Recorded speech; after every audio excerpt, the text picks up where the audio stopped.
Welcome! Welcome back. Welcome back to you. Welcome back to me. This is Georgia Goes Primal, the YouTube channel where I had some technical difficulties and then we had to get some new equipment so that we could continue the party. Oh man, my energy's so weird right now. And my eye is watering, which it does. That's what we're talking about today. So I've been on hiatus, sort of. What happened is I promised a deodorant video and I recorded one. And it was super long because I don't know how not to make a video that's super long. And I went to edit it and the sound was like very messed up, like way too quiet. And then like I ran the auto fixer EQ thing and it sounded terrible. I was like, I'm learning, and I was like gonna push through and get it out anyway. And then it was just really bad. It was like actually unusable, which is a real shame because I'm so cute and charming. But perhaps when I return to that topic, I will be able to condense the material by some amount. There is no place to start other than where we are right now.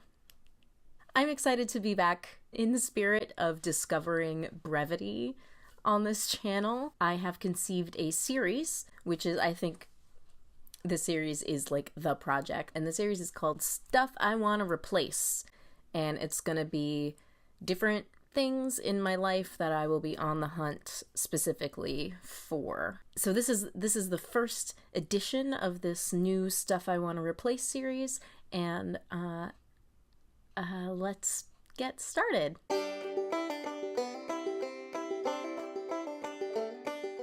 Great.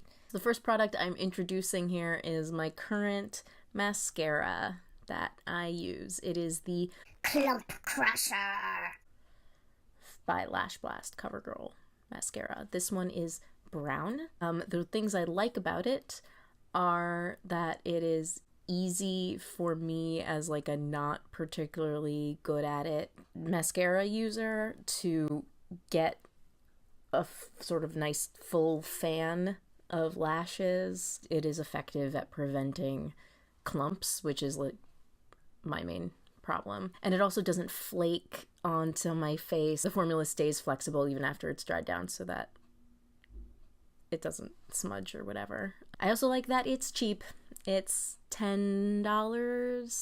I don't want to spend a lot of money on mascara. It just seems...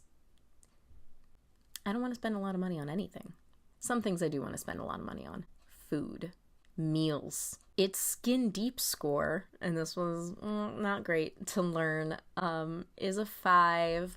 The ingredient with the highest hazard rating in this mascara is propylparaben, which has a rating of 7 and a data score of fair. So that's this algorithm saying that we have pretty good reason to want to avoid this ingredient. Endocrine disruption, allergies, immunotoxicity, ecotoxicology, you know, there's a bunch up with propylparaben. And then there's a bunch of other ingredients, a couple kinds of alcohol, some other parabens that get 5s and 4s, not good scores, bad scores.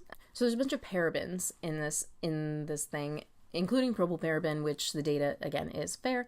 Parabens are something you see a lot in cosmetics because they are an effective preservative. And the concerns about parabens are that they are similar in their shape to estrogen and will therefore fool your body's receptors that normally interact with estrogen and throw things off in that way.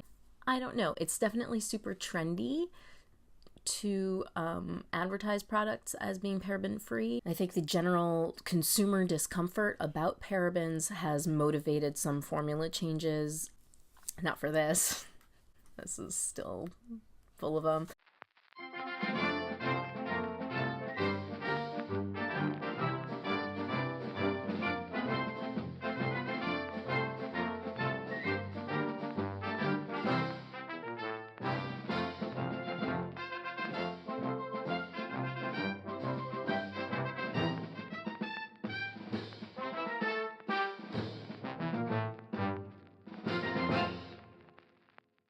The short answer, like, are parabens bad for you? Should you avoid them? I don't know. Yeah, let me not say too much about parabens in particular. That That's most of the problematic ingredients in this particular thing.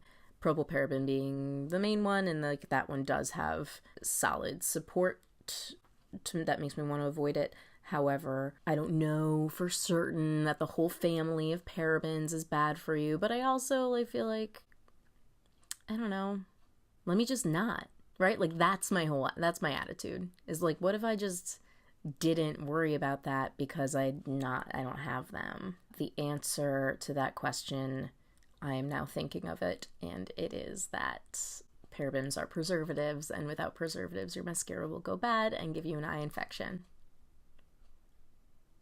There's got to be other preservatives, though. I don't know. So my personal reasons for starting with this mascara, is that I personally have an issue with my eye. My right eye in particular is running constantly all the time. It's the main response my body has when something is up. It's like, cry about it. There's no solution, just panic and cry. If it's a little dry overnight, my eye will water all night, and then I'll wake up. Pretty much every morning I wake up and my right eyelid is a little bit waterlogged. It's visibly waterlogged from the tearing it's done overnight. If I eat something that I know I'm sensitive to and I eat it anyway, that's one of the first things that happens. My eye waters. And any kind of irritation, physical and otherwise, watery eye. So I feel like it would be prudent, it would be wise if I would be selective about the products I am putting in and around this apparently very sensitive part of my body. Generally, I think that eyes are important and sensitive. So I'm on the lookout. I'm on the lookout for a mascara that does all of the things that I like about this one without being... My eye's watering right now. And it's not just the mascara. I don't want you being watching this and being like, so stop using that mascara, you dummy. If in a day I don't wear any makeup, it doesn't mean that my eye's not gonna water. It's just something that happens. So yeah, my mascara criteria, it's got to not flake and smudge all over my eyes. If I end up with black shattered bits on my under eye, I'm not into that. I like a tiny brush because I'm very prone to smashing it into the rest of my eye. See, this one's pretty small. I'll put it up to my forehead. Yeah, the other thing about this, which I forgot to mention, is that there is a smell. And I've found this with other CoverGirl mascaras that I have tried and enjoyed otherwise, is that there is this weird chemically smell that I'm very present to while I'm using it. So I would like one that isn't that way. And ideally it would also be $10 or less. Maybe asking too much. I wear mascara every time I wear makeup. Seems like a prudent place to start. Great. So we've done it. That was the video. And hey, if you have a mascara that you really like, I would like to try it, or at least read about it, which I'm gonna start doing now before I buy new things. I look forward to your input and your feedback, and welcome back to Georgia Goes Primal. This is my new microphone. I hope you like it. I got it for you. Okay, bye.